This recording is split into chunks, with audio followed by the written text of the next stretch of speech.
Good morning, अस्सलाम वालेकुम, सत श्री अकाल, नमस्ते।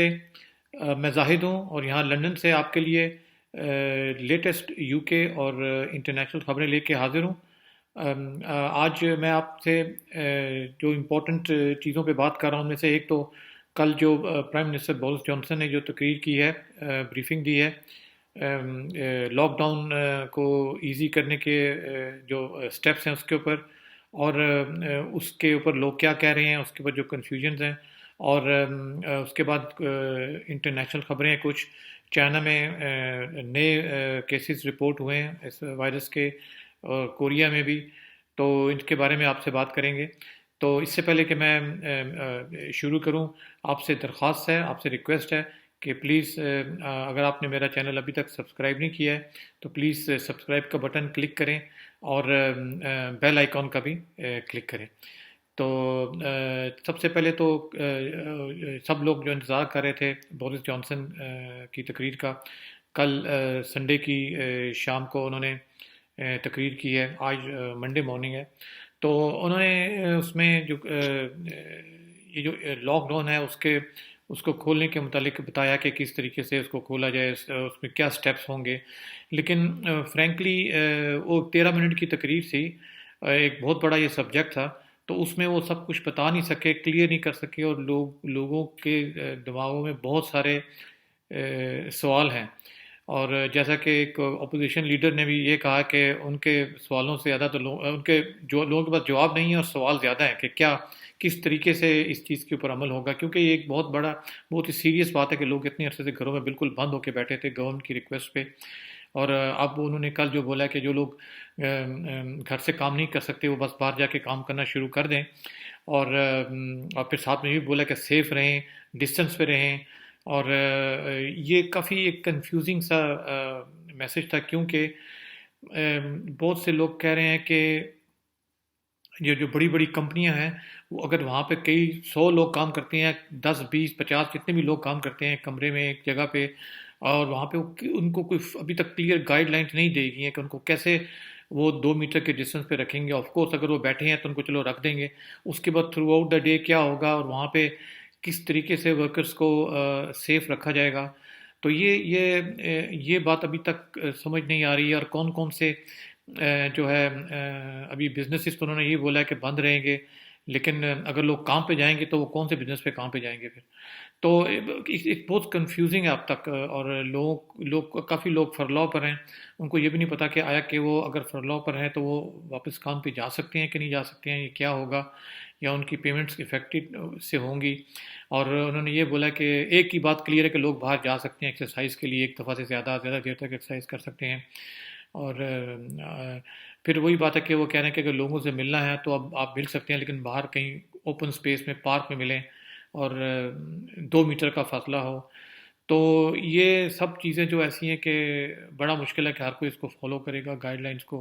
और एक दफ़ा लोग बाहर जमा होना शुरू हो जाएंगे तो मेरा ख्याल है कुछ दिनों में की बात है, फिर से वही लोग जो हैं ये रिस्ट्रिक्शन भूल जाएंगे। और ये भी नहीं बताया गया कि लोग अगर जाएं तो आया कि वो मास्क पहन के जाएं किस जगह पे। ये थोड़ा कंफ्यूजिंग है मेरा ख्याल। ये अगर उनको ईज़ करना था ये लॉकडाउन, तो उनको चाहिए था कि थोड़ा उसको ग्रेजुअली एक एक जो है डिपार्टमेंट को या एक बिजनेस को या सोशली पहले बताते कि कैसे लोग आपस में मिलें, उसके बाद बिजनेस वाइज बताते। तो ये एक दफ़ा ही उन्होंने बोला कि हाँ आप घर से अगर आप काम नहीं कर सकते तो आप बाहर जाएं, लेकिन सेफ रहें, लेकिन ये करें। तो हर आदमी तो इस चीज़ को फॉलो नहीं करेगा, मुश्किल है। तो उसके लिए अब लोगों के पास बहुत से सवाल हैं। अब लोग ये उम्मीद करें कि आज फिर आज जो है यहाँ पे पार्लियामेंट में बहस होगी इन चीज़ों के ऊपर, शायद वहाँ से कुछ क्लियरली जवाब मिले। क्योंकि जैसे कल तो प्राइम मिनिस्टर कह रहे थे कि मंडे से लोग अपने काम पे जाना शुरू कर दें अगर वो घर से काम नहीं कर सकते हैं।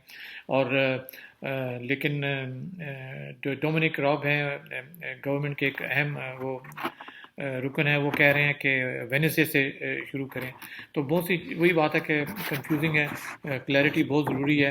और जो लोग काम पे जाएंगे उनमें से बहुत से लोग ऐसे भी हैं वो ओवर 60 भी होंगे, कुछ ऐसे भी होंगे जिनकी अंडरलाइंग हेल्थ कंडीशन भी है, उनके बारे में क्या है। तो ये सबको आई थिंक ये क्लैरिफाई नहीं तो करना पड़ेगा, नहीं तो सारा जो हार्ड वर्क किया गया है, इतने लोग जो अपने घरों में रहे हैं, तो वो इस जल्दबाजी की वजह से ऐसा ना हो कि फिर से कोई प्रॉब्लम में आ जाए। ये अंडरस्टूड बात है कि गवर्नमेंट वाकई बहुत अंडर प्रेशर है, इस वक्त इकोनॉमिकली उनको प्रॉब्लम्स हो रही हैं। लेकिन यही है कि अगर देखा जाए तो इस वक्त पूरे यूरोप में, बल्कि पूरी दुनिया में, अमेरिका के बाद जो सबसे ज़्यादा इस वक्त मुल्क इफ़ेक्ट हो रहा है वायरस से इस वक्त, तो यूके है। ऑफ कोर्स रशिया में भी ये बात चल रही है, लेकिन मैं वेस्टर्न यूरोप की बात कर रहा हूँ कि इस वक्त यूके में सबसे ज़्यादा जो है इस चीज़ का इफ़ेक्ट हुआ है। तो इसमें क्लैरिटी की ज़रूरत है सबको। जो लोग घरों में बैठे हैं, आई थिंक उनके लिए बेस्ट है कि अपने कोलीग से, अपने बिजनेस से, अपने अकाउंटेंट्स वगैरह से, सबसे थोड़ा बात कर लें, कोलीग क्लैरिफाई कर लें, और मेरे ख्याल में 1-2 दिन में शायद पोजीशन थोड़ी बहुत क्लियर होना शुरू हो जाएगी। तो फिर उसके बाद जो है, और लोगों का ये भी है कि जब वो काम करना शुरू करेंगे, लोग जाएंगे पब्लिक ट्रांसपोर्ट यूज़ करेंगे, वहाँ तो कोई 2 मीटर डिस्टेंस तो फिर फ़ायदा ही नहीं है। तो ये तो ऐसी बात होगी, अब सारा दिन एक चीज़ को फॉलो करें और काम पर जाते हुए या आते हुए आपका डिस्टेंस ना हो, तो किसी को भी ये वायरस फिर लग सकती है, तो फिर वो सारी एक्सरसाइज का कुछ फ़ायदा नहीं है। तो ये सब बातें देखभाल के करने वाली हैं। और इसमें जो है, आई थिंक सबसे ज़रूरी बात तो वही है कि पहले इस कंट्री में, मुल्क में ये बात कंफर्म हो कि वायरस बिल्कुल ही कम हो गई है, अंडर कंट्रोल हो गई है। अगर एक क्वेश्चन पूछा जाए क्या वायरस अभी अंडर कंट्रोल है कम्प्लीटली, तो मेरा पर्सनल जो ख्याल है, लोग कुछ भी कह सकते हैं, मेरे ख्याल में आप अभी तक आप उसको अंडर कंट्रोल नहीं कह सकते हैं। हाँ, ट्रांसमिशन में थोड़ी कमी हुई है कह सकते हैं, लेकिन अगर सिचुएशन किसी वक्त भी चेंज हो सकती है अगर गाइडलाइन फॉलो नहीं की जाए। और इसलिए ये आप देखें 1-2 दिन में क्या और गवर्नमेंट की तरफ से इस बात के लिए क्लैरिटी आती है। और उसके बाद जो है, जो आपको मैंने इंटरनेशनली जो न्यूज़ शेयर करनी थी कि चाइना में, वुहान में फिर से 6 केसेस वायरस के डिस्कवर हुए हैं, जो कि काफ़ी अरसे के बाद, क्योंकि वो बिल्कुल सही हो गया था, वहाँ पे कोई वायरस नहीं थी। लेकिन देखा जाए तो देखिए वहाँ पे इतनी उन्होंने सख्ती की थी, और उसके बाद सब कुछ क्लियर हो गया था, उसके बावजूद कोई 6 केसेस तो अब को डिस्कवर हुए हैं। तो वो मोस्टली सब एक ही ब्लॉक में है, कहीं एक ही बिल्डिंग में है। तो वो उन्होंने उनको कंट्रोल करने की कोशिश कर रहे हैं कि, क्योंकि वहाँ पे ये कि अगर इतने थोड़े केसेस हैं, अगर कंट्रोल बिल्कुल सही हो और पता चले कि इन लोगों का कॉन्टैक्ट किन लोगों के साथ था, तो वो उसको ट्रेस कर सकते हैं। तो ये चाइना के 2 शहरों में हुआ है, एक तो वुहान में हुआ है, वहाँ पे 6 लोग इस वक्त इस वायरस से पॉजिटिव पाए गए हैं। और एक और इनका जो शहर है, शूलान उसका नाम है, वो नॉर्थ कोरिया के बॉर्डर पर है। तो वहाँ पे भी ऐसा ही है कि एक ब्लॉक में तकरीबन 12 लोगों में ये वायरस पाई गई है। तो शूलान को तो उन्होंने कम्प्लीटली लॉकडाउन कर दिया फिर से। और उसके बाद आपसे बात करनी थी साउथ कोरिया की। मैंने शायद अपने पहले वीडियो में भी बात की थी कि साउथ कोरिया में तो शुरू से कोई ऐसा कंप्लीट लॉकडाउन नहीं था, लेकिन वही था, लोग घरों से काम कर रहे थे, वो लोग गाइडलाइन फॉलो कर रहे थे। तो रिसेंटली उन्होंने अपने सब जो है क्लब्स वगैरह भी खोल दिए थे। तो वहाँ पे पहली वीकेंड में ही जो है काफ़ी गहमा गहमी थी। उनका जो डिस्ट्रिक्ट है जहाँ पे सब क्लब्स वगैरह हैं, तो वहाँ पर क्लब में अब जो क्या है कि वहाँ पे पता चला कि 34 लोग जो हैं उनको इस वायरस से इफ़ेक्ट हो गए हैं, और वो उन क्लब्स वगैरह में गए थे। तो हालांकि उन क्लब में जाने के लिए काफ़ी रिस्ट्रिक्शंस थी, लोगों को सैनिटाइज़र्स प्रोवाइड किए गए थे अंदर जाने से पहले, और वहाँ पे उनको अच्छी तरह सफाई थी हर तरीके से, और रजिस्टर रखा गया था कि हर आदमी अपना नाम लिखे और साइन करे अंदर जाने से पहले। अब वो जो जिन लोगों को वहाँ पे वायरस हुई है, वो लोग ट्रेस करने की कोशिश कर रहे हैं। कुछ लोग तो सामने आके हैं, लेकिन जिनमें से 34 लोग हैं, लेकिन कुछ लोग सामने नहीं आ रहे हैं, क्योंकि वहाँ पे काफ़ी ज़्यादा क्लब थे और लगता है कि बहुत लोगों को हुई है। लेकिन जो लोग सामने नहीं आ रहे हैं, उसकी वजह ये है कि बहुत से जो लोग हैं वहाँ पे अपने शो नहीं करना चाहते कि उन क्लब्स में गए हैं। हो सकता है वो शादीशुदा हो, घर में नहीं बताया हो, गए हों। कुछ वहाँ पे गे क्लब भी हैं, तो वो फिर अपनी सोसाइटी में वो बदनाम हो जाएंगे अगर बताएंगे हम इन क्लब्स में गए थे। तो वहाँ पे लोकल अथॉरिटीज़ बहुत कोशिश कर रही हैं कि किसी तरीके से इन लोगों को ट्रेस किया जाए। उन्होंने ऑफ़र भी किया कि हम उनको एनोनिमस रखेंगे, यानी कि उनका नाम सामने नहीं आएगा, लेकिन प्लीज़ सामने आ जाए, क्योंकि अगर एक आदमी को वायरस है तो वो पता नहीं आगे कितने लोगों को इस चीज़ से इफ़ेक्ट कर सकता है। और इस वक्त वहाँ पे ये काफ़ी परेशानी पाई जा रही है।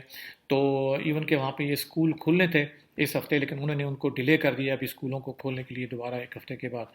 और इक्का दुक्का कुछ यूरोप से भी इतला आ रही हैं, जर्मनी जिसमें भी कुछ जगह पे, हालांकि वहाँ पे लॉकडाउन खोल रहे हैं, लेकिन वहाँ भी कुछ जगह पे ये वायरस दोबारा से कह रहे हैं कि कुछ जगह पे आ रही है। तो लेकिन बहुत बड़े लेवल पे नहीं है, लेकिन केसेस हमने आ रहे हैं। तो इसका एंड ऑफ द डे बात वही है कि ये जो है वायरस इतनी आसानी से जाने वाली नहीं है। इसके लिए बहुत ही एहतियात की ज़रूरत है। अगर ज़रा से भी कहीं एहतियात नहीं करेंगे तो सारा जो आपका मेहनत है वो ज़ाया चली जाएगी। और जैसा कि मैं यानी कि इन सब बातों का एक निचोड़ एक मैं टीवी पे देख रहा था कोई एक किसी का इंटरव्यू। तो वो उसमें वो लड़की कह रही थी कि वो काम पे जाना चाहती है, लेकिन वो कहती है मैं कैसे जाऊं कि मुझे डर है अगर मैं पब्लिक ट्रांसपोर्ट पे जाऊंगी वहाँ पे तो लोग बहुत 2 मीटर का डिस्टेंस ही नहीं है, लोग एक दूसरे के करीब खड़े होते हैं। और उसकी एक बात जो है बहुत इंपॉर्टेंट उसने कही, उसने बोला कि वैक्सीन तो अभी तक आई नहीं है and virus is still out there, और वायरस अभी तक एक्टिव है। तो वही है कि रिस्क इन्वॉल्व है, अभी तक रिस्क इन्वॉल्व है अगर आप बाहर निकलेंगे। अब तक रिस्क है क्योंकि आपने बहुत एहतियात की हो, वेल एंड गुड। कोई आप ऐसी जगह चले जाएंगे जहाँ पे किसी ने एहतियात नहीं की हो या किसी को ये वायरस हो और उसको खुद पता ना हो और वो किसी तरीके से फैल जाए। तो ये बात वही है कि मेरे हर वीडियो में मैं यही कहता हूँ कि एहतियात करना ज़रूरी है, लेकिन मैं ये नहीं कह रहा हूँ कि आप बंद होकर बैठ जाएं। हर एक बंदे का एक अपना व्यू है और उसका अपना काम है, उसने कहाँ करना है, किस तरीके से करना है। कुछ काम रिस्क वाले हैं, कुछ नहीं है। और हर एक बंदा सफ़र कर रहा है इकोनॉमिकली भी घर बैठ के, किसी को क्या हेल्प मिल रही है या किसी को नहीं। तो सबको खुद अपना बेस्ट डिसाइड करना है कि मोस्ट इम्पॉर्टेंटली कि वो खुद को सेव रखें और अपनी फैमिली को सेफ रखें इन हालात में। और होपफुली वही बात है कि हम लोग वेट कर रहे हैं कि जून में शायद कुछ थोड़े बहुत कुछ खबरें हैं कि ये जो दवाइयों के ऊपर रिसर्च हो रही है वो कहाँ तक पहुँची है और उसमें क्या पॉजिटिव न्यूज़ है। तो आज के लिए इतना ही काफ़ी है। आपके आपके सामने बहुत जल्दी फिर नई न्यूज़ लेके मैं हाजिर होऊंगा। Thank you ji, bye bye.